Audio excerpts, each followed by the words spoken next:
हाय दोस्तों, welcome to वीपर lab. सबसे पहले मैं अपना इंट्रोडक्शन करता हूँ। मेरा नाम विभूति है और मेरा 16 years of experience cyber security and ethical hacking में है। आज मैं इस वीडियो में वाईफाई इथिकल हैकिंग और वाईफाई पेन टेस्टिंग का ट्रेनिंग पूरी तरह कवर करने जा रहा हूँ।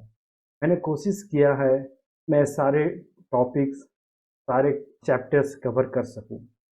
मैंने कोशिश किया है कि इसमें सारे पार्ट कवर कर सकूं। तो दोस्तों चलते हैं, यह ट्रेनिंग स्टार्ट करते हैं।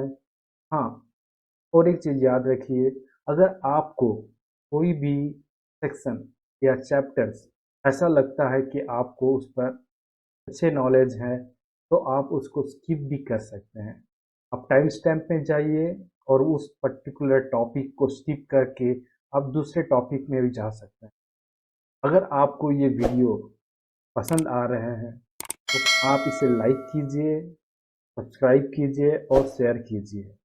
कुछ चीज़ें हैं जिन्हें हमें स्पेशल ध्यान देना पड़ेगा, जैसे कि अगर आप वाईफाई अडेप्टर खरीदते हैं, अगर इसमें पैकेट इंजेक्शन और मॉनिटर मोड एनेबल नहीं है तो आपका वाईफाई अडेप्टर कोई यूज़ का नहीं रहेगा। तो चलिए अब हम हार्डवेयर एंड सॉफ्टवेयर रिक्वायरमेंट्स की तरफ चलते हैं और देखते हैं कि किस किस तरह के हार्डवेयर और किस तरह के सॉफ्टवेयर का रिक्वायरमेंट होता है वाईफाई पेन टेस्ट के लिए। तो सबसे पहला चीज़ इसमें ये आता है कि आपका जो सिस्टम है या लैपटॉप है वो मिनिमम 8 GB रैम सपोर्ट करता हो, क्योंकि हमें VMware और वर्चुअल बॉक्स इंस्टॉल करना है और उसके साथ काली लिनक्स ओएस भी इंस्टॉल करना है।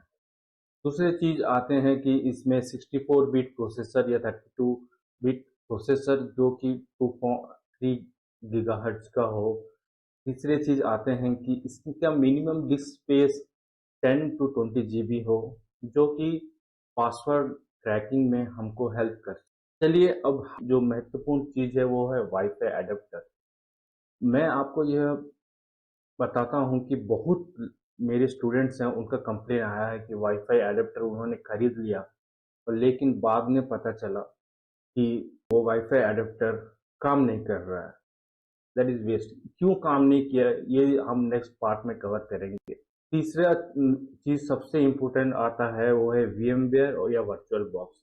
आप अपने सुविधा के हिसाब से आइदर VMware यूज कर सकते हैं या वर्चुअल बॉक्स, ये आपके ऊपर डिपेंड है। लेकिन वर्चुअल बॉक्स में आप स्नैपशॉट ले सकते हैं, ताकि अगर आपका कुछ करप्ट हो गया या फिर सबसे लास्ट वाला चीज है काली लिनक्स ओएस। काली लिनक्स ओएस एक लिनक्स डिस्ट्रो है जो कि स्पेशली आपके हैकिंग या पेनटेस्ट पर्पज से, मैं हैकिंग तो नहीं बोलूँगा, पेनटेस्ट पर्पज से बनाया गया है। इसमें बहुत सारे पेनटेस्ट टूल्स हैं जो कि इस कोर्स में हमें यूज होंगे। साथ में एडिशनल टूल्स भी है जो मैं अभी आपको नहीं बता रहा। जब हम आगे की तरफ कोर्स को धीरे धीरे बढ़ेंगे तो वो टूल्स भी काली लिनक्स में इंस्टॉल करने पड़ेंगे। वाईफाई एडेप्टर्स मैं प्रिफर करता हूँ अल्फा कंपनी का, क्योंकि अल्फा कंपनी में अगर आप इस लिंक में जाएंगे, मैं अभी ये लिंक को मार्क हाईलाइट कर रहा हूँ, ये लिंक में जाएंगे तो यह क्लियरली बोलता है Linux compatible wifi adapter, right. तो एक वाईफाई एडेप्टर लिनक्स में क्यों चाहिए? क्योंकि उसको हम पेनटेस्ट के पर्पज से यूज कर सके, क्योंकि काली लिनक्स पर्टिकुलरली पेनटेस्टिंग के लिए ही बना है ओएस। तो इस लिंक में जाके आप देखिए कि कौन से वाईफाई एडेप्टर सपोर्ट करते हैं। Monitor mode, packet injection mode, और ये काली लिनक्स सपोर्ट करता है या नहीं। ऑब्वियसली अगर आप इस लिंक में नहीं जाते हैं और दूसरे लिंक में जाते हैं, जैसे पांडा का हार्डवेयर हो गया या वाईफाई नेशंस के हार्डवेयर, काली लिनक्स सपोर्ट करता है यानी काली लिनक्स सपोर्ट ना भी करे तो लेटेस्ट लिनक्स वर्जन सपोर्ट करता है या नहीं, ये आपको चेक करना बहुत जरूरी है।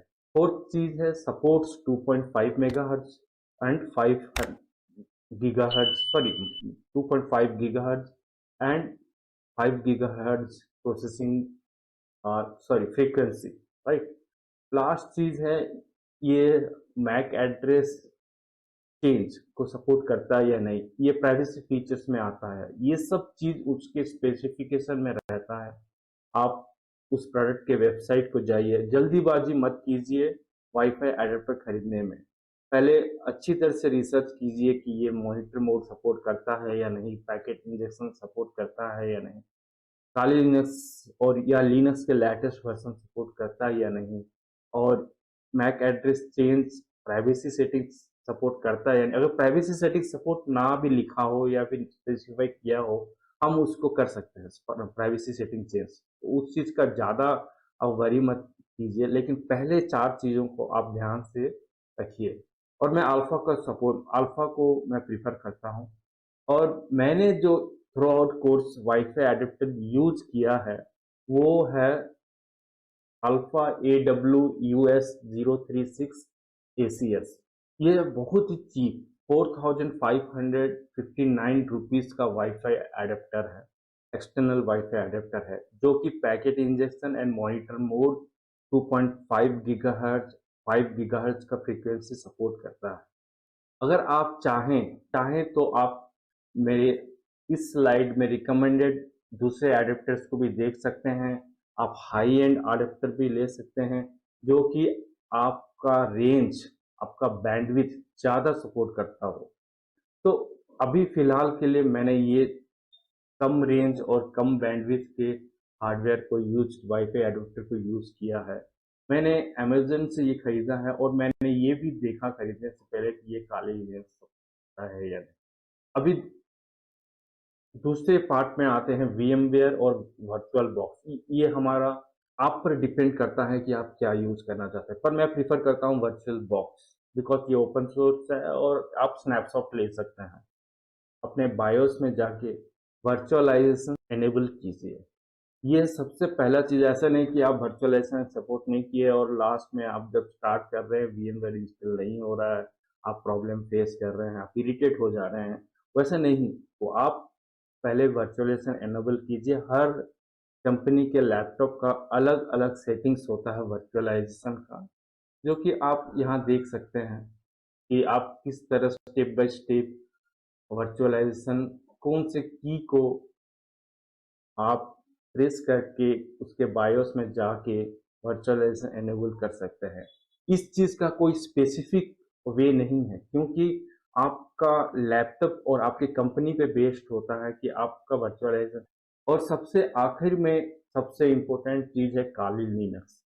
ये जैसे कि मैंने आपको बता चुका है कि काली लिनक्स ए डिस्ट्रो है, जो कि बहुत सारे पेंटेस्ट टूल उसमें इनबिल्ट और इंस्टॉल्ड हुए हैं, जो कि हम through out the course use कर सकते हैं। और काली लिनक्स आप जाएंगे तो आपको आईएसओ इमेज डाउनलोड करना है, आईएसओ इमेज, राइट। तो आईएसओ इमेज इसलिए करना है क्योंकि हमें यह पता रहना चाहिए कि विमवेयर में हम किस तरह या वर्चुअल बॉक्स में हम किस तरह इंस्टॉल करें, जो कि बहुत ही प्रिफरेबल वे है। इसमें आप अपने हिसाब से हार्ड डिस्क कॉन्फ़िगर कर सकते हैं, अपने हिसाब से मेमोरी कॉन्फ़िगर कर सकते हैं। जो जो हमारी रिकमेंडेड मेमोरी है वो कॉन्फ़िगर कर सकते हैं, ठीक है। तो ये सारे हार्डवेयर और सॉफ्टवेयर हमें ज़रूरत पड़ती है। Installation of virtual box. तो तो चलिए सबसे पहले ब्रेव ब्राउज़र ओपन किया जाए। यहाँ मैं लिखता हूँ वर्चुअल बॉक्स, राइट। तो मैं इसको जब ये करता हूँ तो आप देखेंगे एक लिंक virtualbox.org, ये एक्चुअल वेबसाइट है ओरेकल वर्चुअल बॉक्स का। आप 7.0 में क्लिक कीजिए तो आप देखेंगे यहाँ डिफरेंट टाइप के होस्ट्स हैं। होस्ट से मतलब ये है कि विंडोज़ होस्ट, मतलब आपका फिजिकल सिस्टम में ओएस जो है विंडोज़ का रहना चाहिए। और आपका मैक ओएस होस्ट मीन्स आपका जो फिजिकल सिस्टम में ओएस मैक ओएस का रहना चाहिए। तो इसी तरह आपके सिस्टम में कौन सा ओएस है, उसी के हिसाब से आप सॉफ्टवेयर डाउनलोड कीजिए। मेरा विंडोज़ ओएस है तो मैं ये डाउनलोड कर रहा हूँ, तो मैंने पहले से ही डाउनलोड करके रखा है। ये एक पार्ट रहा। दूसरा पार्ट ये है कि आपको ये पैक भी डाउनलोड करना है। ये आपका डिफरेंट टाइप का जो सर्विसेज है वर्चुअल बॉक्स में ये सपोर्ट करता है, like RDP, disk encryption, PXE boot for Intel cards, और यूएसबी 3.0, अलग अलग तरह के सर्विसेज है जो कि सपोर्ट करता है। तो आप यहाँ जाके क्लिक करके इसे भी डाउनलोड कर सकते हैं। ये मैं क्लिक करता हूँ, मैंने इसको ऑलरेडी डाउनलोड किया हुआ है। अभी डाउनलोड करने के बाद अभी मैं आपको इंस्टॉलेशन करके जब मैं डबल क्लिक करता हूँ तो मेरे को ये बॉक्स पॉपअप होता है। ये तो मैं नेक्स्ट करता हूँ, और आप नेक्स्ट कीजिए। Warning network interface, yes yes, install. तो मेरा ये इंस्टॉल हो गया, मैं फिनिश कर देता हूँ। तो हमने यह इंस्टॉल कर दिया, तो चलिए अभी इस एक्सटेंशन पैक को इंस्टॉल करते हैं। डबल क्लिक कीजिए, ये ऑप्शन आएगा, आप जस्ट स्क्रॉल डाउन कर लीजिए, आई एग्री में क्लिक कीजिए। अभी हमने ये इंस्टॉल कर लिया है, और अभी हम नेक्स्ट काली लिनक्स लेटेस्ट आईओएसओ वर्जन की तरफ, इंस्टॉलेशन की तरफ जाएंगे। तो मैं यहाँ काली लिनक्स लिख रहा हूँ, काली लिनक्स डाउनलोड, काली लिनक्स डॉट ऑर्ग। देखिए यहाँ दो ऑप्शन आएगा, तो आप, हमें तो इंस्टॉलर इमेज की ज़रूरत है, हम installer image 64 bit, 32 bit Apple silicon, तो हम 64 बिट इंस्टॉलर की तरफ जाएंगे। अगर आपका 32 बिट है तो आप 32 बिट में भी जा सकते हैं। और मैंने यहाँ क्लिक किया, फिर समथिंग अराउंड आपका 3.7 जीबी है। मैं पॉज कर देता हूँ, एक बार डाउनलोड हो जाए तो मैं आपको काली लिनक्स इंस्टॉलेशन दिखाऊंगा। हाँ, तो मेरा ये डाउनलोड हो गया है। तो हमने काली लिनक्स आईएसओ इमेज डाउनलोड कर लिया है। मैं आपको भी एक चीज़ बताना चाहता हूँ, कभी कभी क्या होता है कि आपका आईएसओ इमेज डाउनलोड के बाद जब इंस्टॉलेशन करते हैं तो फाइल आइदर करप्ट हो जाता है, या फिर because it's a huge size 3.7 GB, और मैं टोरेंट पर भरोसा नहीं करता, मैं टोरेंट यूज़ नहीं करता कोई भी चीज़ों को डाउनलोड करने के लिए। तो अब इतने हाई स्टोरेज का, जो इतने हाई स्पेस का अगर कोई सॉफ्टवेयर है या फिर कोई फाइल है, तो अगर आपका इंटरनेट स्लो है तो डेफिनेटली कुछ प्रॉब्लम हो सकता है, नेटवर्क इंटरफेस होता है, ग्लिच हो सकता है, और आईओएस इमेज करप्ट हो सकता है। तो सबसे बेस्ट वे है आप ये SAR 256 सम एक बार वेरीफाई कर लीजिए। तो मैं एक काम करता हूँ, मैं जाता हूँ इस फोल्डर में, जहाँ जाके कमांड प्रॉम्प्ट खोलता हूँ, और विंडोज में बाय डिफॉल्ट, विंडोज 10 में बाय डिफॉल्ट सर्टिफिकेट यूटिलिटी है, राइट, जो कि आप आपका सा 65 हैज सम कैलकुलेट कर देता है। तो ये कमांड है, set utility has file, file का नाम जिसको आपका SAR 256 हैज कैलकुलेट करना है, ये आप कमांड आप दे सकते हैं एक बार चेक करने के लिए। फाइनली ये अभी पूरे फाइल को कैलकुलेट करेगा, इसका टू SAR 256 हैज, और यहाँ पर इसका जिस तरह आप देख रहे हैं यहाँ आउटपुट आता है, ये आउटपुट आपका देगा। तो ये देखिए, अब ये इसका हैश निकल आया, completed successfully, let's match it, 4AEASC, right, 4AEEAC, right, last वाला 8263B6A, 8263BCA। तो हमने देख लिया है कि ये मैच कर रहा है, तो हमारा फाइल पूरी परफेक्टली सही है। हम आइकॉन को क्लिक करते हैं, ओरेकल वीएम वर्चुअल बॉक्स के लीजिए, ये ओपन हो गया। अभी हमें नया काली लिनक्स ओएस इंस्टॉल करना है। आईओएस इमेज न्यू में जाइए, स्टेप्स बहुत इजी है, आप कोई भी नाम लिख दीजिए, वाईफाई, आप वो फोल्डर को जाइए और फोल्डर को सिलेक्ट कर लीजिए, और आप यहाँ जाइए, सिलेक्ट कीजिए, अपने आप ये लिनक्स और उबंटू ले लेगा। नेक्स्ट जाइए, हमें ये 8 GB लेना है, राइट, मेरा 16 GB का कैपेसिटी है, मैं 8 GB लूँ। मिनिमम 4 GB आप रखिएगा स्मूथ रन करने के लिए। ये मैं 2 कोर प्रोसेसर लूँगा, राइट, और उसके बाद hard disk 25 GB, it's okay, perfectly fine, create a virtual disc now, yes, finish. तो अभी मैं एक चीज़ ध्यान दूंगा कि इसमें आप सेटिंग्स में जाइए और आपका नेटवर्क सेटिंग्स एक बार चेक कर लीजिए, नेट है या नहीं। अभी आप स्टार्ट कीजिए। ठीक है, ये स्टार्ट हो गया। अभी हमें काली रीजन्स वर्चुअल में इंस्टॉल करना है graphic, English, right, United States, American English, okay, it will take time.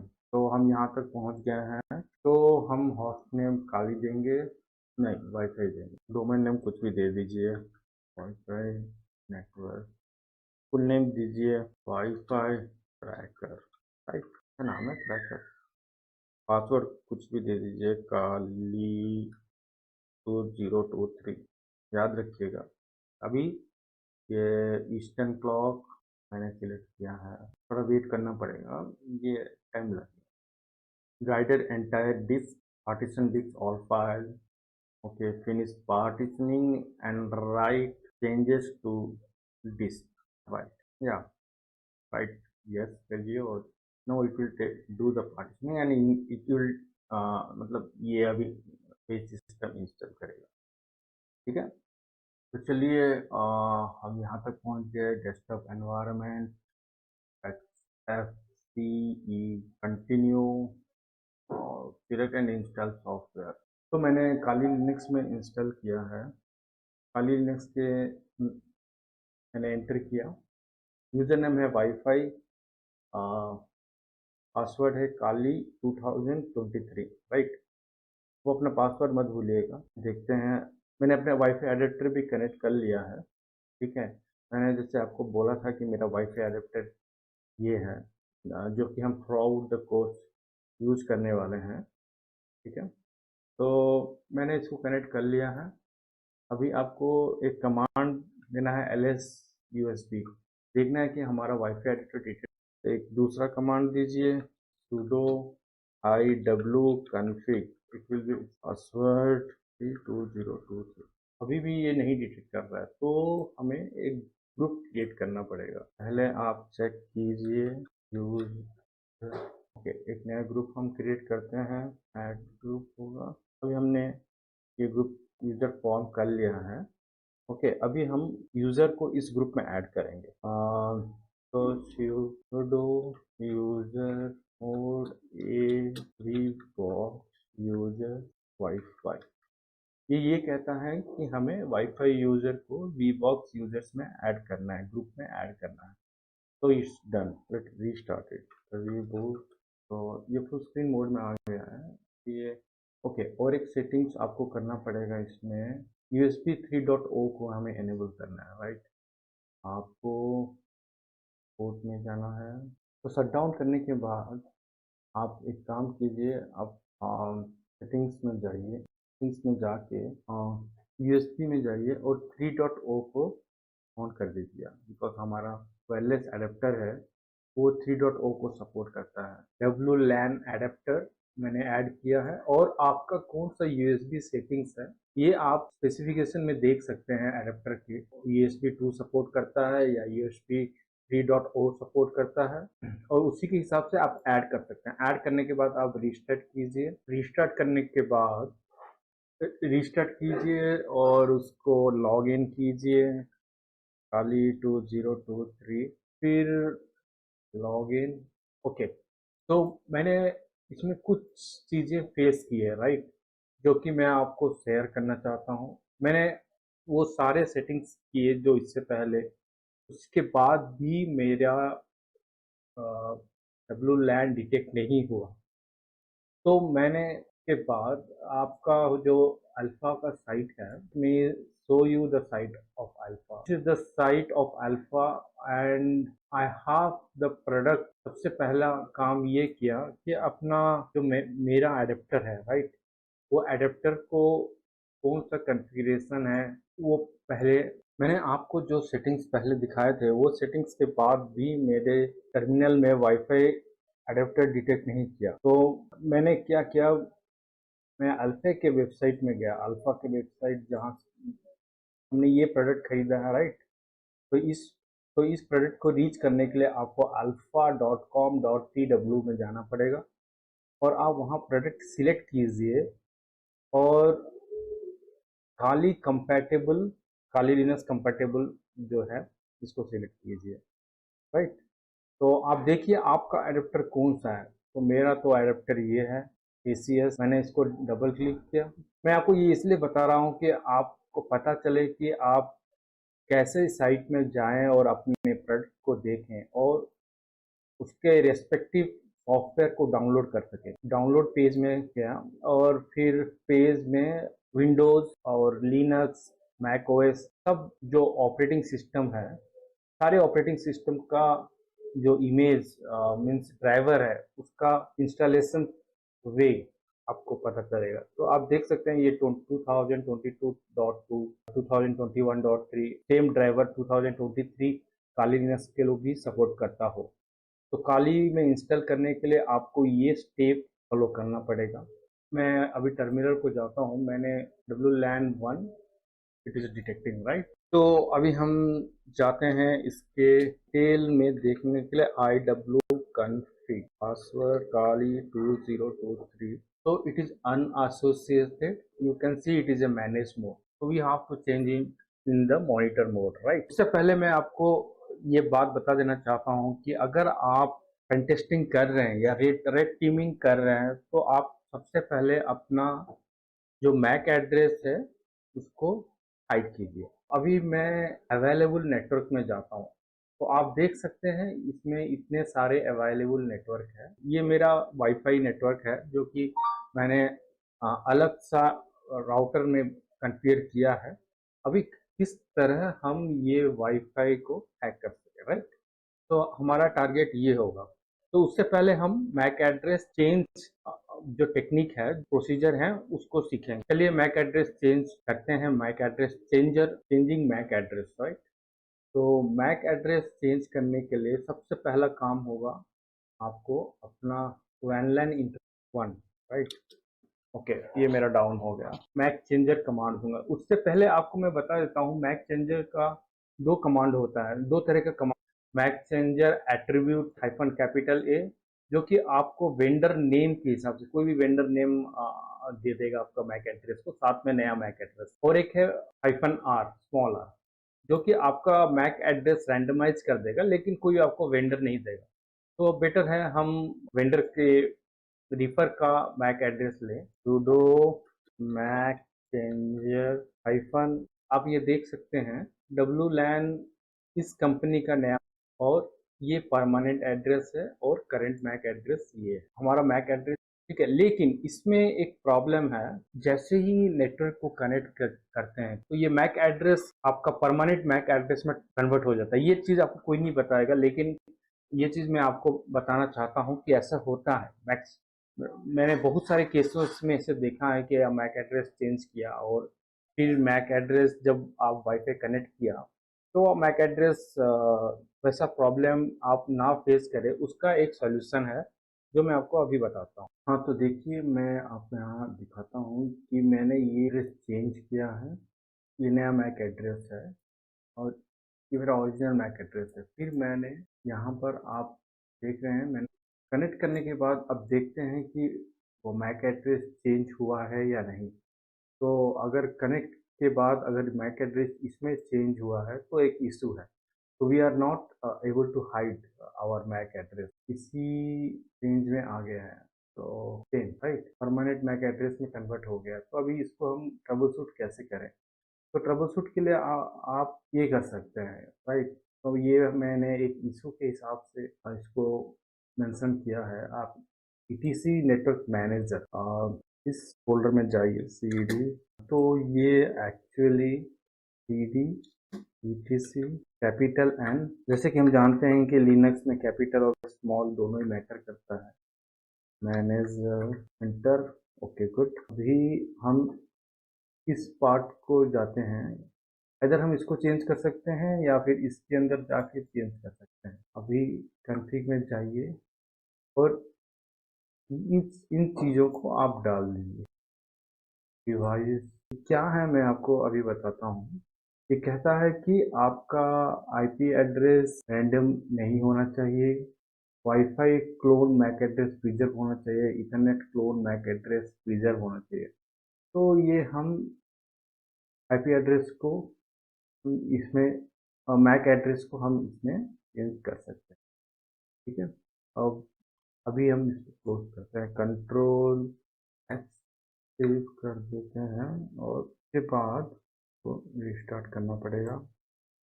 तो इसका कमांड है सर्विस 023।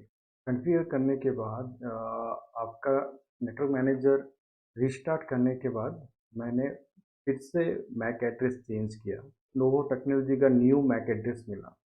ठीक है, और फिर मैंने इसको वापस कनेक्ट किया वाईफाई नेटवर्क से। जो आप देख सकते हैं कि मैक एड्रेस रिवर्ट बैक नहीं हो रहा है, जॉन 2 को कनेक्टेड है। तो इस वे से हम इस जो प्रॉब्लम को ट्रबल शूट कर सकते हैं। अब आइए दूसरे इशू की तरफ। कभी कभी क्या होता है कि आपका इस तरह का एरर दिखता है, fail to start network manager dot not found. Issue को रिजॉल्व करने के लिए आप ये कमांड डाल सकते हैं, system control enable network manager.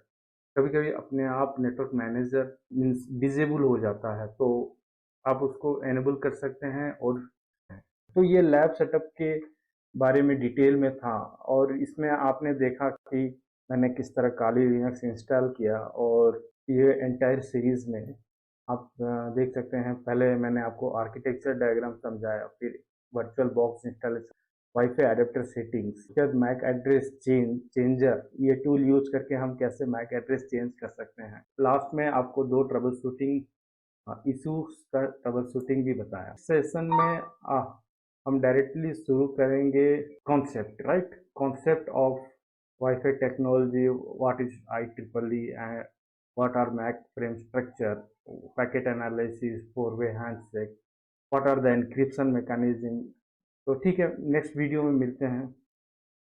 तो दोस्तों, आशा करता हूं कि आपने हार्डवेयर एंड सॉफ्टवेयर रिक्वायरमेंट्स और सेटिंग ऑफ द लैब को पूरी तरह कवर किया होगा।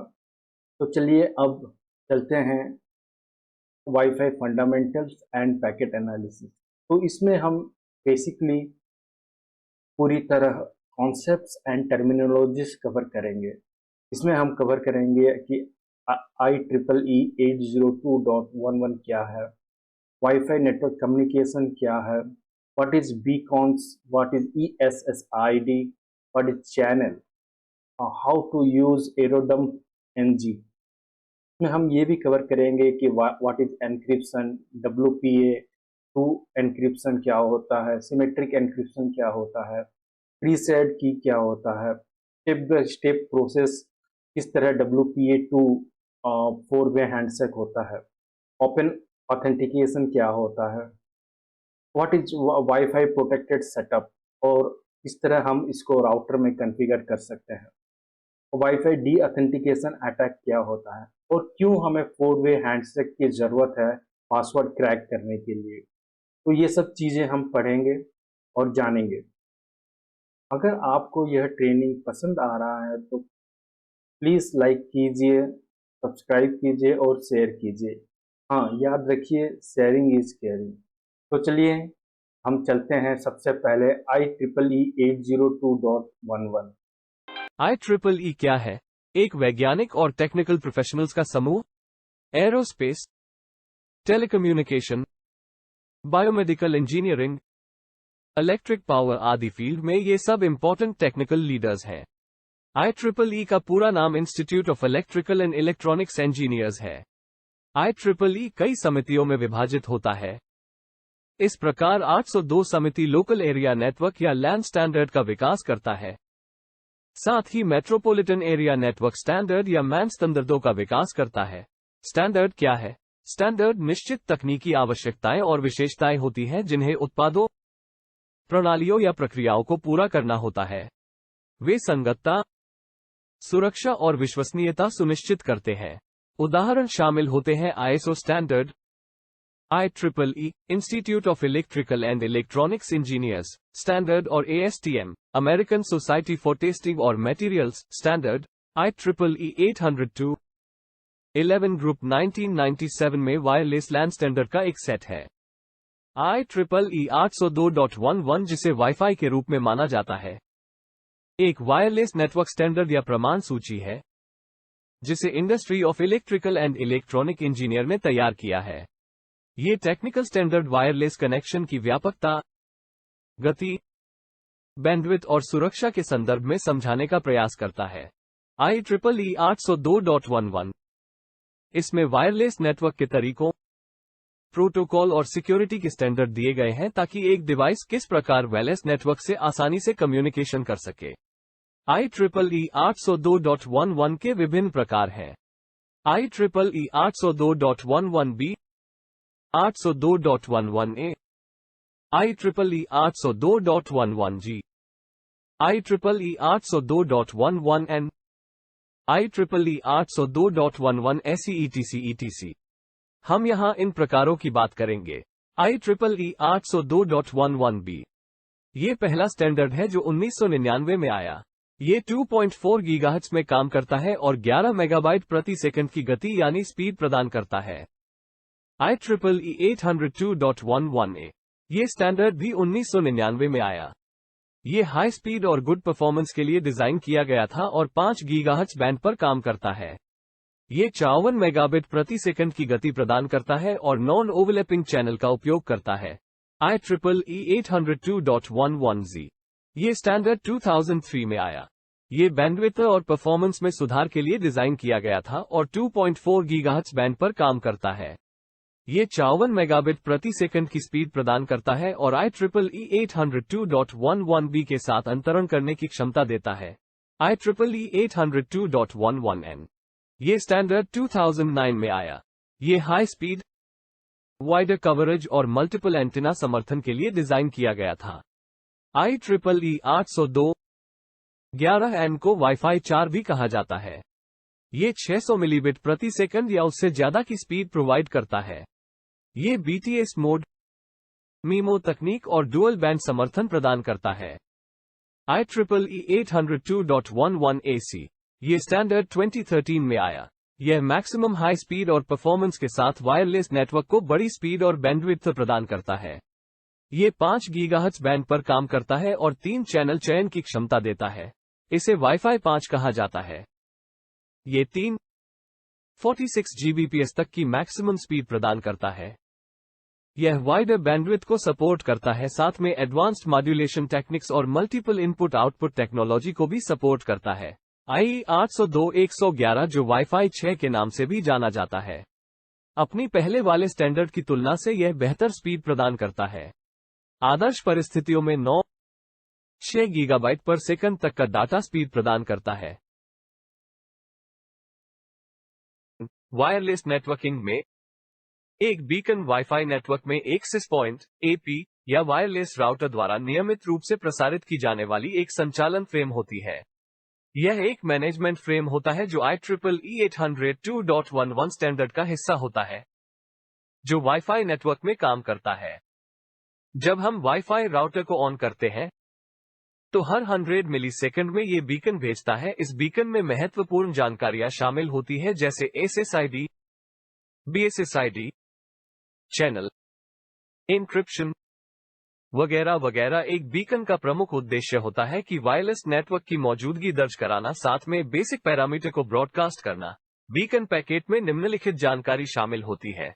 नेटवर्क का नाम ESSID, बीकन पैकेट में नेटवर्क का नाम होता है जिससे आपके डिवाइस को पहचानने में मदद मिलती है। बीकन इंटरवल, ये जानकारी बताता है कि बीकन पैकेट कितने अंतराल पर ब्रॉडकास्ट किया जाता है।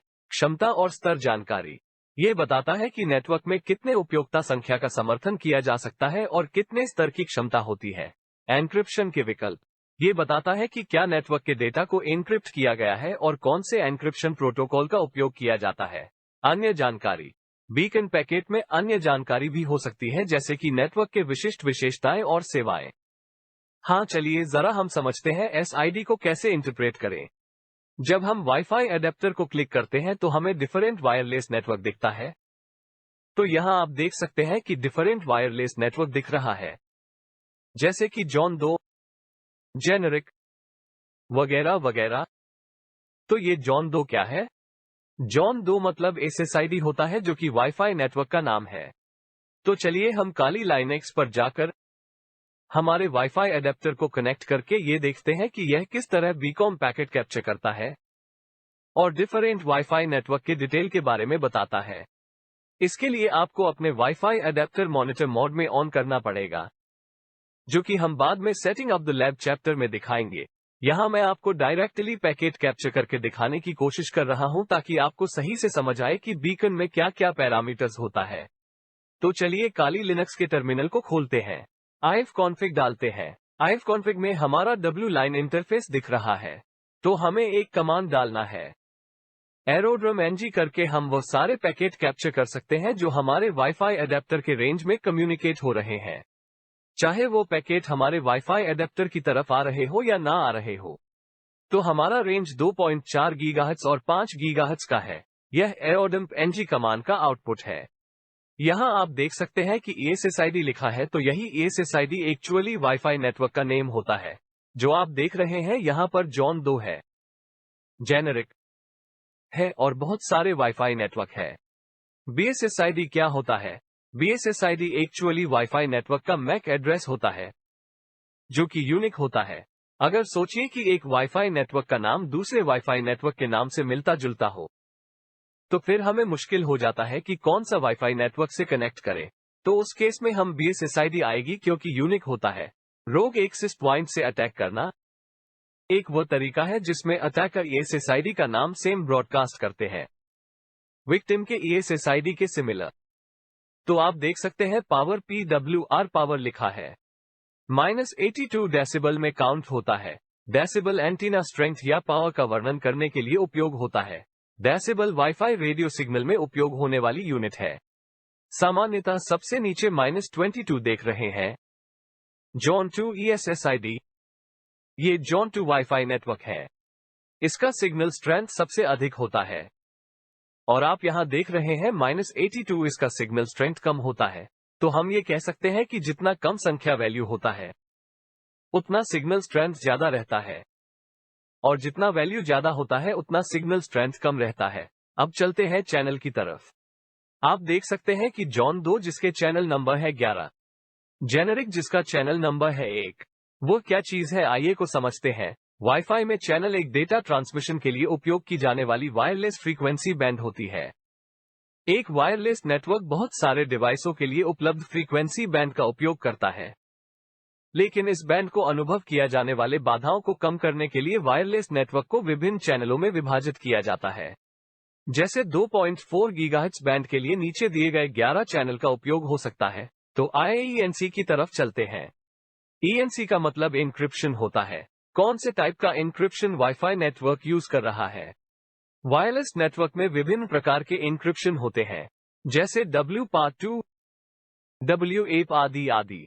साइफर ये कहता है कि कौन सा एल्गोरिदम यूज किया जा रहा है एन्क्रिप्शन के लिए, और AUTH ऑथेंटिकेशन यहाँ PSK है, जिसका मतलब फ्री CR की है। ESSID जिसे एक्सटेंडेड सर्विस सेट आइडेंटिफायर कहते हैं, वाईफाई नेटवर्क का नाम होता है। एन्क्रिप्शन एक सिक्योरिटी टेक्निक है जिसमें हम सेंसिटिव डेटा को सिक्योर और अनरीडेबल फॉर्म में कन्वर्ट करते हैं ताकि अनऑथराइज्ड लोग उस डाटा को एक्सेस ना कर सके। यानी कि एन्क्रिप्शन से डाटा को एक कोड या साइफर में कन्वर्ट किया जाता है जो सिर्फ ऑथराइज्ड यूजर्स के लिए रीडेबल होता है। जब डेटा एन्क्रिप्टेड होता है तो उसके लिए एक एन्क्रिप्शन की भी जरूरत होती है जो उस डाटा को डिक्रिप्ट करने के लिए इस्तेमाल होता है।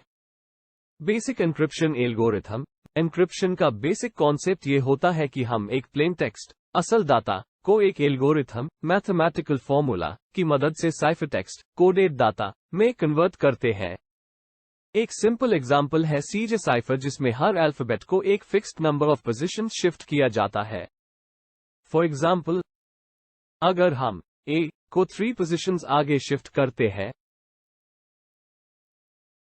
तो ए डी में कन्वर्ट हो जाता है। इस तरह से सीजे साइफर एक बेसिक एन्क्रिप्शन एल्गोरिदम है। एन्क्रिप्शन एल्गोरिथम कैसे काम करता है? एन्क्रिप्शन एल्गोरिथम एक गणित प्रक्रिया है जो प्लेन टेक्स्ट डेटा को अपठित रूप में परिवर्तित करता है।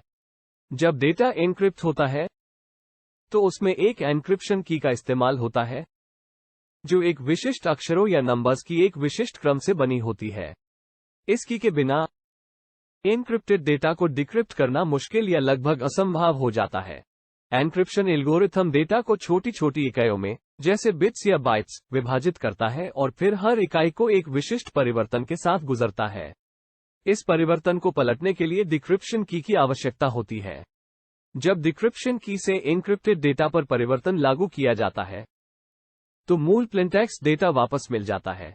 इस तरह से एन्क्रिप्शन एल्गोरिथम और एन्क्रिप्शन की मिलकर संवेदनशील डेटा को सुरक्षित बनाते हैं ताकि केवल अधिकृत लोग ही उस डेटा को पढ़ सकें।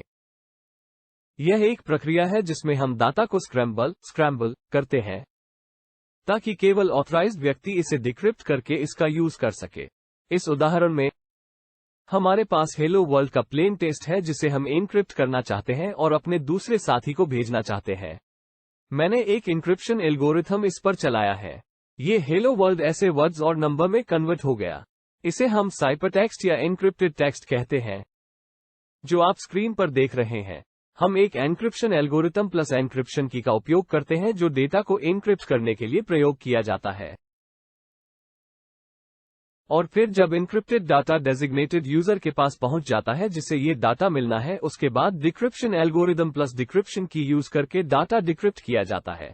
अब जब डेटा एक नेटवर्क के माध्यम से भेजा जा रहा है, चाहे वो इंटरनेट के माध्यम से हो या फिर किसी आंतरिक नेटवर्क जैसे स्थानीय क्षेत्रीय नेटवर्क या कैंपस नेटवर्क हो, वहां भी एन्क्रिप्शन का प्रयोग कर सकते हैं जिसमें डेटा नेटवर्क के माध्यम से यात्रा कर रहा होता है। तो ये था एन्क्रिप्शन का कॉन्सेप्ट। सिमेट्रिक एन्क्रिप्शन को आमतौर पर प्राइवेट की एन्क्रिप्शन के नाम से भी जाना जाता है और इसमें एक ही की का प्रयोग एन्क्रिप्शन और डिक्रिप्शन दोनों के लिए होता है। इसमें भेजकर और प्राप्तकर्ता दोनों एक ही एन्क्रिप्शन कुंजी का प्रयोग करते हैं एन्क्रिप्शन और डिक्रिप्शन के लिए। चलो देखते हैं कैसे काम करता है। मान लो हमारे पास एक व्यक्ति है जिसे बाएं साइड में दिखाया गया है। हम उसे सैली कहते हैं। उसके पास एक प्लेन टेक्स्ट संदेश है और वह उसे बॉब को भेजना चाहती है, लेकिन पहले उसे इसे एन्क्रिप्ट करना होगा क्योंकि यह नेटवर्क के माध्यम से जा रहा है।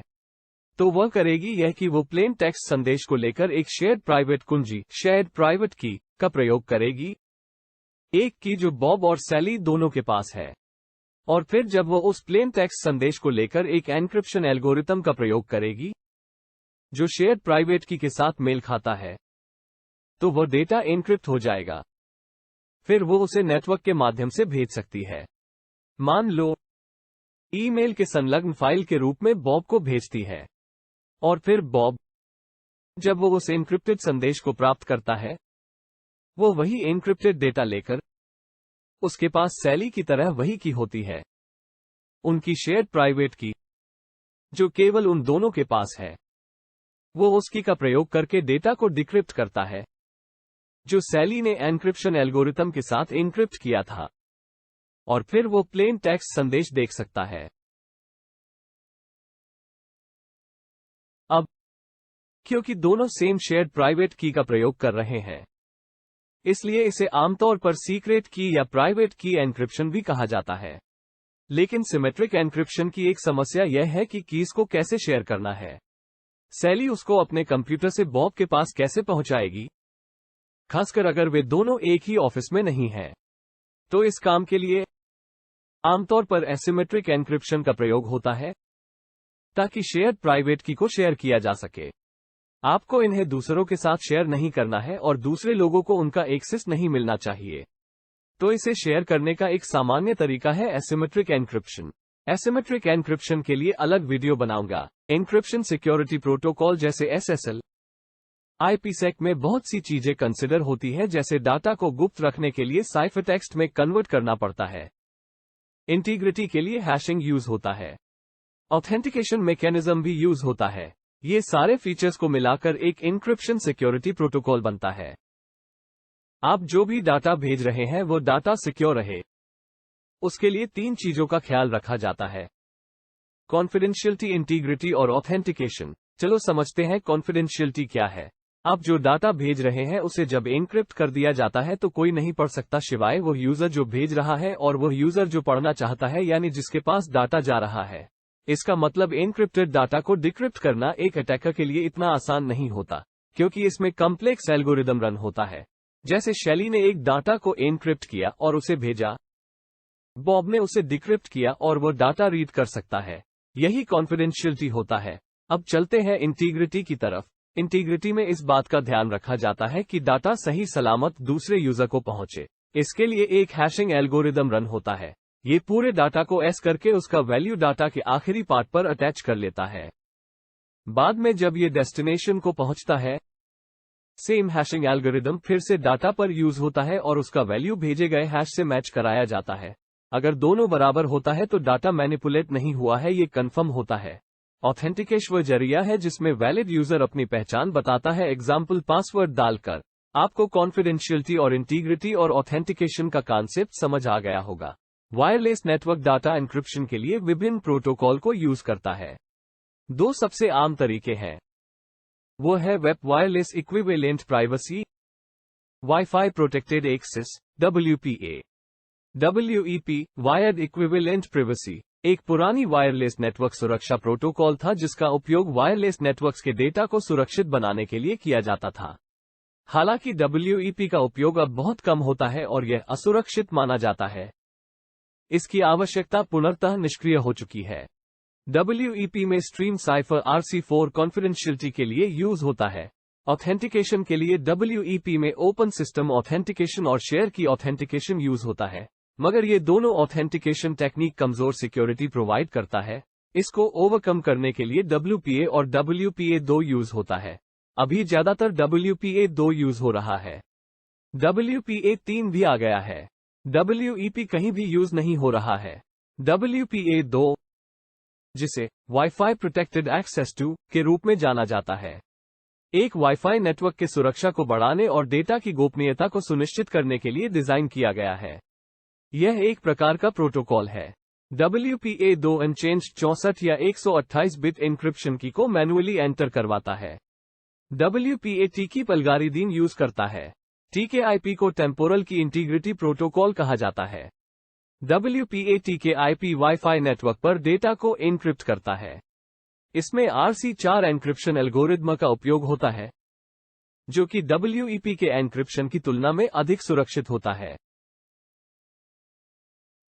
आइए क्रिप्टोग्राफिक परिप्रेक्ष्य में WPA2 के बारे में बात करते हैं। इसने कमजोर RC4 एल्गोरिदम को ACE से बदल दिया। एडवांस एन्क्रिप्शन स्टैंडर्ड एल्गोरिदम, जो हमारा स्टैंडर्ड क्रिप्टोग्राफिक एल्गोरिदम है जिसका उपयोग आज बहुत सारे ऑर्गेनाइजेशन और लोग करते हैं। WPA2 हैंडशेक को बेहतर ढंग से समझने के लिए सबसे पहले हमें एन्क्रिप्शन की, प्री शेयर्ड की अवधारणाओं और इसका उपयोग क्या है समझना होगा। WPA2 में प्रारंभिक ऑथेंटिकेशन या तो प्री शेयर्ड की PSK या एक्सटेंसिबल ऑथेंटिकेशन प्रोटोकॉल EAPOL का उपयोग करके की जाती है। ठीक है, इस वीडियो में हम जा रहे हैं चर्चा करने की एक वायरलेस क्लाइंट कैसे एक्सेस करता है वायरलेस नेटवर्क। हम जा रहे हैं ओपन सिस्टम ऑथेंटिकेशन से शुरुआत करने, फिर हम प्री शेयर्ड की ऑथेंटिकेशन पर आगे बढ़ेंगे, फिर हम 4 वे हैंडशेक को देखेंगे और हमारी एन्क्रिप्शन की कैसी निकाली गई है। Open system authentication. यदि आप किसी रेस्तरां में जाते हैं, आपको दरवाजे पर एक संकेत दिखाई देता है जिस पर लिखा है यहाँ मुफ्त वाईफाई। आप अपना डिवाइस बाहर निकालें और आप उन नेटवर्कों की सूची देखते हैं। आप उस पर क्लिक करते हैं और शुरू करते हैं ओपन सिस्टम ऑथेंटिकेशन प्रोसेस। पहले स्टेप में आपका क्लाइंट डिवाइस एक ऑथेंटिकेशन रिक्वेस्ट फ्रेम भेजेगा एक्सेस पॉइंट को। फिर सेकंड स्टेप में access point authentication response frame वापस भेजेगा क्लाइंट डिवाइस पर। फिर थर्ड स्टेप में आपका क्लाइंट डिवाइस एक एसोसिएशन रिक्वेस्ट भेजेगा एक एसोसिएशन रिक्वेस्ट फ्रेम के साथ, और फोर्थ स्टेप में एक्सेस पॉइंट उस रिक्वेस्ट पर वापस रिस्पॉन्स देगा एक एसोसिएशन रिस्पॉन्स फ्रेम के साथ। इस समय ओपन ऑथेंटिकेशन प्रोसेस पूरा हो गया है और काफी हद तक इतना सरल है एक असुरक्षित नेटवर्क में। मूल रूप से की data encryption, decryption, data access के लिए जिम्मेदार है। इसकी प्रमुख भूमिका 2 छोरों के बीच सुरक्षित रूप से डेटा आदान प्रदान करने के लिए डेटा को एन्क्रिप्ट करना है। WPA2 कम्युनिकेशन में एक प्री शेयर्ड की और नेटवर्क SSID कॉन्फ़िगर होता है। इस मामले में जॉन 2 नेटवर्क SSID है या पासवर्ड जॉन 123 प्री शेयर्ड की है। प्री शेयर्ड की वैल्यू और ESSID वैल्यू संयुक्त रूप से PMK बनाते हैं, जिसे 4096 बार हैशिंग के बाद पेयर्ड वाइज मास्टर की के रूप में जाना जाता है। हमारा वाईफाई पासवर्ड जो हम दर्ज करते हैं वो प्री शेयर्ड की है। इस PMK पेयर्ड वाइज मास्टर की का उपयोग बाद में सुरक्षित डेटा पास करने के लिए 4 तरफा हैंडशेक 4-वे हैंडशेक बनाने के लिए किया जाता है।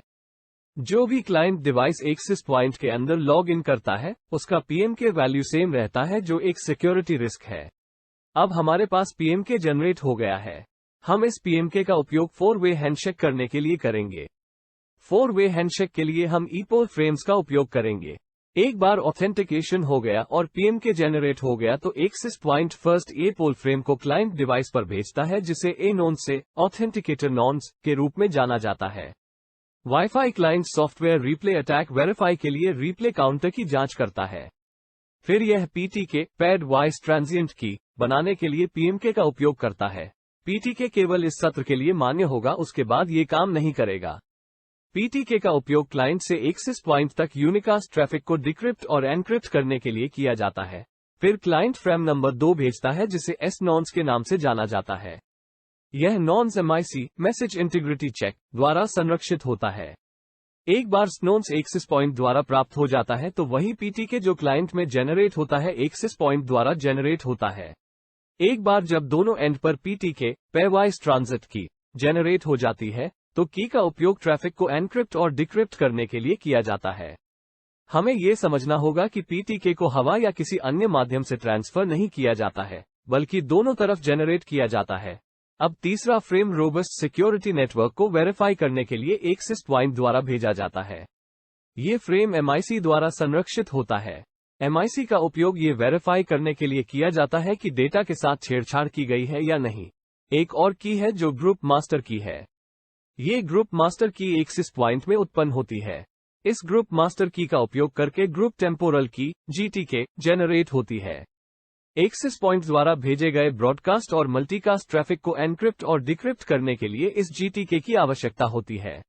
यदि इसकी आवश्यकता है तो इसे तीसरे फ्रेम में भेज दिया जाता है क्लाइंट को। एक बार जब क्लाइंट को तीसरा फ्रेम प्राप्त हो जाता है और वो वेरीफाई कर लेता है कि यह एक्सेस पॉइंट के साथ कम्युनिकेट कर रहा है, तो चौथा फ्रेम क्लाइंट द्वारा एक्सेस पॉइंट पर भेजा जाता है, जो एक एक्नॉलेजमेंट फ्रेम होता है। फिर हम वाईफाई पासवर्ड को क्रैक करने के लिए आगे बढ़ सकते हैं। अगर आपको ये वीडियो पसंद आ रहे हैं तो आप इसे लाइक कीजिए, सब्सक्राइब कीजिए और शेयर कीजिए। याद रखिए, शेयरिंग इज केयरिंग। WPS को वाईफाई प्रोटेक्टेड सेटअप कहा जाता है। WPS के द्वारा आप बिना वायरलेस नेटवर्क के पासवर्ड दर्ज किए, बिना लंबी पासवर्ड जनरेट किए, अपने डिवाइस को नेटवर्क से कनेक्ट सकते हैं। आप पिन, पर्सनल आइडेंटिफिकेशन नंबर या पुश बटन कॉन्फ़िगरेशन के माध्यम से भी नेटवर्क को सेटअप कर सकते हैं। WPS वाईफाई प्रोटेक्टेड सेटअप कैसे काम करता है? इसको समझने के लिए आपको वायरलेस नेटवर्क की सेटअप प्रक्रिया को समझने की आवश्यकता होती है। अलग अलग राउटर में WPS को सक्षम करने का अलग अलग तरीका होता है, इसलिए मैं प्रत्येक राउटर को कवर नहीं कर सकता। मैं सामान्य चरणों को कवर कर रहा हूं। Login inside the router dashboard. सबसे पहले अपने वेब ब्राउजर का उपयोग करके राउटर के वेब इंटरफेस में लॉगिन करें। Search for WPS option. Router के वेब इंटरफेस में जाकर आपको वायरलेस सेटिंग्स या वायरलेस सुरक्षा जैसा एक मेनू दिखेगा। इस मेनू में आपको WPS या वाईफाई प्रोटेक्टेड सेटअप जैसा विकल्प खोजना होगा। Enable WPS। जब आप WPS विकल्प पर क्लिक करें, आपको WPS को सक्षम करने का विकल्प मिलेगा। इसे सक्षम करें। Start WPS process. एक बार जब आप WPS सक्षम करते हैं, तो आपको वह डिवाइस चुनना होगा जिसे आप अपने नेटवर्क से कनेक्ट करना चाहते हैं।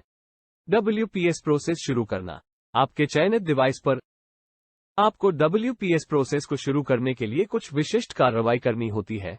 पुश बटन कॉन्फ़िगरेशन PBC ये सबसे सामान्य तरीका है जिसमें आपके राउटर पर WPS बटन होता है। आपको इस बटन को दबाना होता है और फिर आपके डिवाइस को चाहिए जाता है कि वह भी WPS बटन को कुछ समय के लिए दबाएं।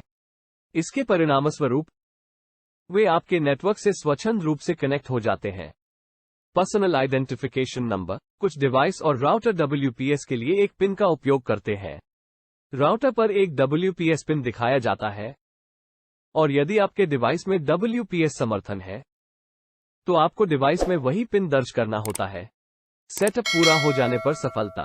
जब आपका डिवाइस WPS के माध्यम से राउटर से सफलता से कनेक्ट होता है। तो दोस्तों, वाईफाई पेन टेस्टिंग शुरू करने से पहले हमें ये समझना पड़ेगा कि हमें वाईफाई 4-वे हैंडसेट की ज़रूरत क्यों पड़ती है। कई लोग डायरेक्टली पासवर्ड ब्रूट फोर्स करते हैं जस्ट टूल के यूज से, लेकिन उसका कंसेप्ट बहुत के लोगों को ये चीज़ अवेयर नहीं होता है। तो आपने पिछले सेक्शन में 4-वे हैंडसेट में पढ़ा होगा कि पीएमके जनरेट होता है। पीएमके कैसे जनरेट होता है मैंने आपको पिछले सेक्शन में बताया है। पार्ट को जरूर जाइए और उसे गो थ्रू कीजिए। हमारा पासवर्ड जो हम वाईफाई में पासवर्ड देते हैं इसे प्रीसेट की कहा जाता है। प्रीसेट्स की प्लस ESSID, वाईफाई नेटवर्क का ESSID मिलकर पीएमके जनरेट करता है। उसके बाद इसमें वो पीटीके जनरेट करता है।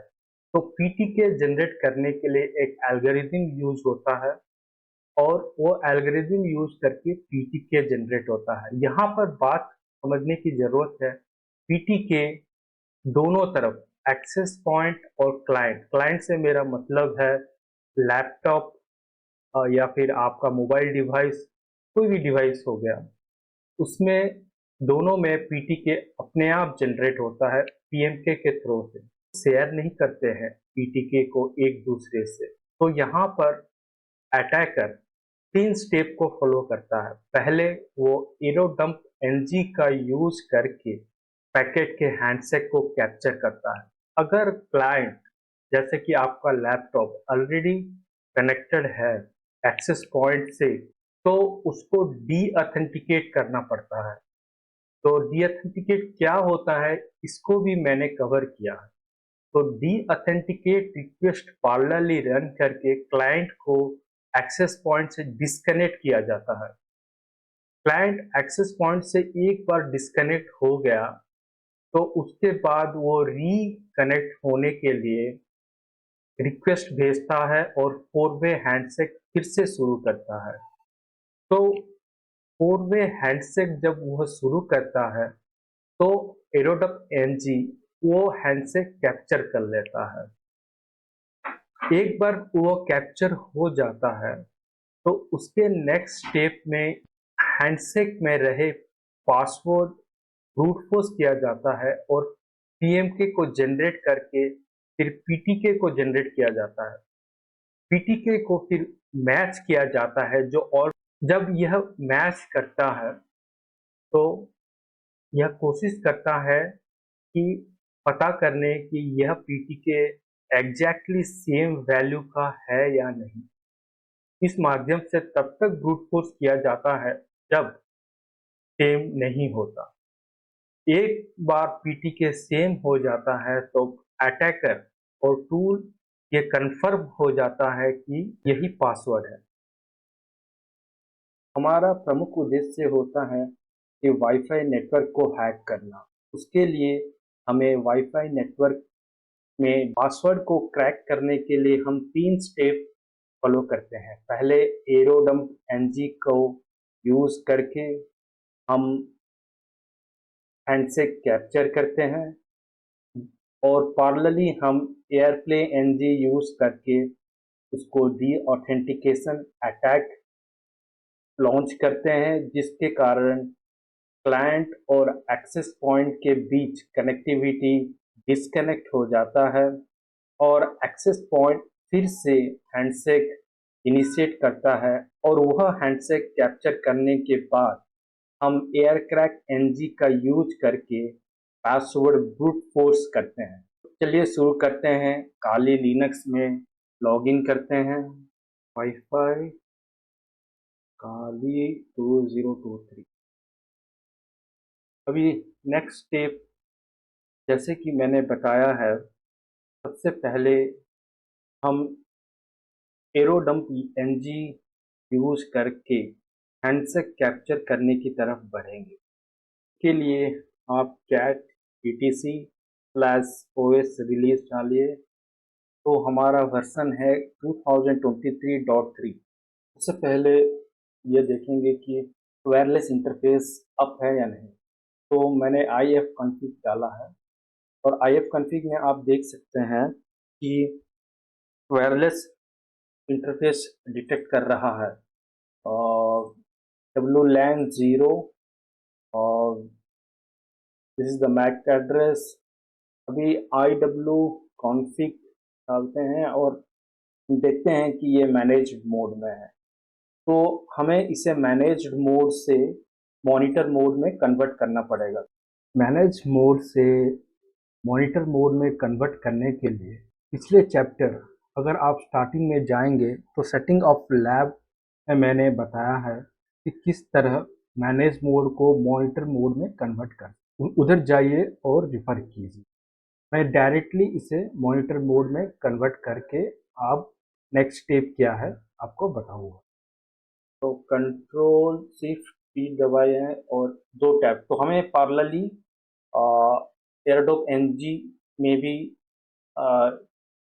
लॉन्च करना है। हमें पैरेलली एयरडॉप एनजी साथ में आपका एयरप्ले एनजी दोनों साथ में लॉन्च करना है। एयरप्ले एनजी का उपयोग हम डी ऑथेंटिकेशन अटैक के लिए करेंगे और एरोडम्प एनजी का उपयोग हम हैंडसेट कैप्चर के लिए करेंगे। मैंने जिस तरह आपको बोला था कि हम दो टर्मिनल खोलना है और एक टर्मिनल में हम एरोडम्प एनजी हैंडसेट कैप्चर के लिए चलाएंगे और एक टर्मिनल में आपका एयरप्ले एनजी कमांड चलाएंगे। चलते हैं, पहले एरोडम्प एनजी कमांड का यूज करते हैं।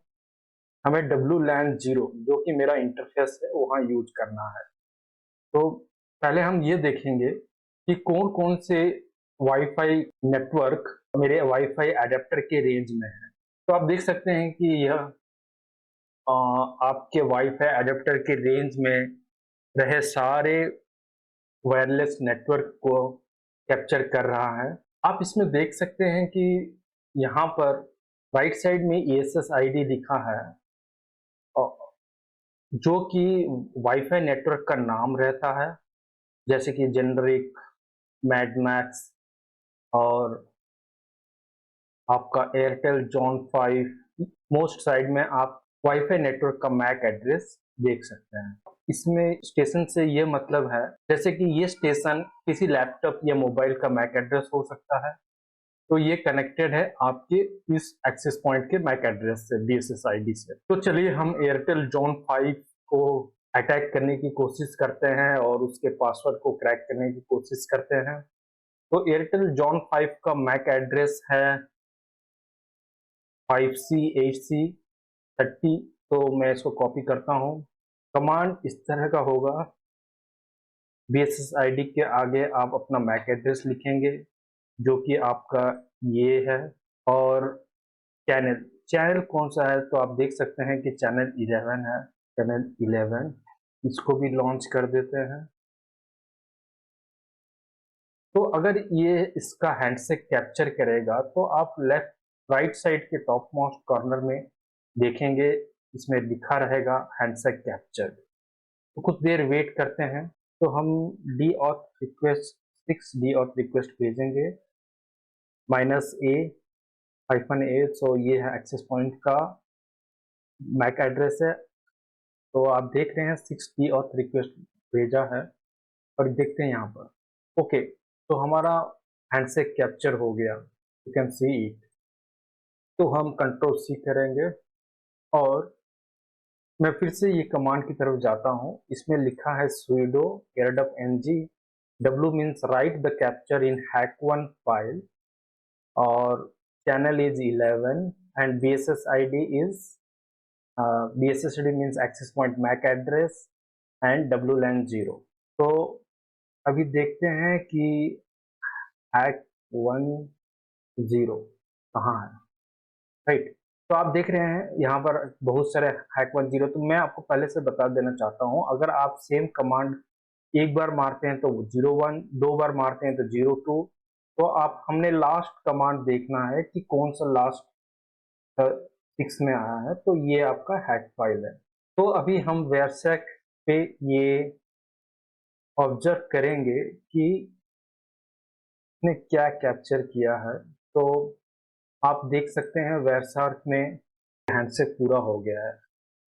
मैसेज 1, मैसेज 2, मैसेज 3, मैसेज 4, 4 पे हैंडशेक इज कंप्लीटेड, राइट। तो हम इस हैंडशेक को यूज करके अभी इसे क्रैक करेंगे। सो एयर क्रैक NG यूज करके हम पासवर्ड क्रैक करेंगे। सो ये थर्ड स्टेप है। उससे पहले हमें ये खोजना पड़ेगा कि हमें कौन सा वर्ड लिस्ट यूज करना है। तो वर्ड लिस्ट rockU.txt हम यूज करते हैं। तो rockU.txt इज हियर। तो पहले इसको अनजिप करके rockU.txt में लाते हैं। तो मैंने इसको ये कमांड दे के rockU.txt में कन्वर्ट कर दिया। तो चलिए अभी इसे वर्ड लिस्ट अटैक करते हैं एयरक्रैक NG को यूज। तो कमांड इस तरह है hack106.cap rockU.txt रन। फिर टेक टाइम, कुछ टाइम लगेगा। It's done. तो 01234567 this is the password, right. तो हमने सक्सेसफुली इसे क्रैक कर दिया। तो पासवर्ड इज 01234567। तो चलिए अभी कनेक्ट करते हैं और देखते हैं कि ये कनेक्ट होता है या नहीं। कनेक्ट करने के लिए सबसे पहला काम करना पड़ेगा कि आपको मॉनिटर मोड से इसे हटाना पड़ेगा, राइट।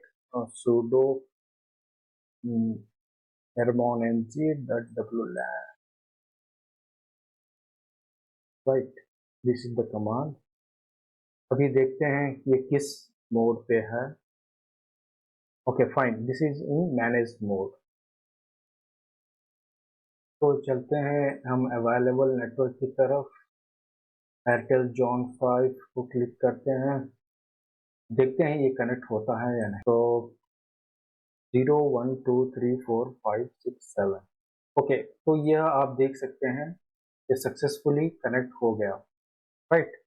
तो आपने देखा कि किस तरह पासवर्ड क्रैक किया। तो इसमें सबसे बड़ा चीज ये होता है कि आप अपना पासवर्ड स्ट्रॉन्ग दीजिए, ओके। तो स्ट्रॉन्ग देने से बहुत मुश्किल होता है पासवर्ड को क्रैक करना। तो आप इधर देख सकते हैं कि what is the time it will take for a hacker to brute force a password in 2022, right. 4 character जो है वो ऑल इंस्टेंटली, आप उसमें भले ही अपर केस ले या नंबर्स ले या लोअर केस ले, सारे पासवर्ड इंस्टेंटली क्रैक हो जाएंगे। अब चलिए 8 डिजिट नंबर की तरफ। 8 डिजिट नंबर अगर आप ओनली नंबर्स लेते हैं तो इंस्टेंट क्रैक, अगर लोअर केस लेते हैं तो इंस्टेंट क्रैक, अगर आप अपर केस और लोअर केस मिला के पासवर्ड बनाते हैं 8 डिजिट के तो 2 मिनट में क्रैक हो जाएंगे।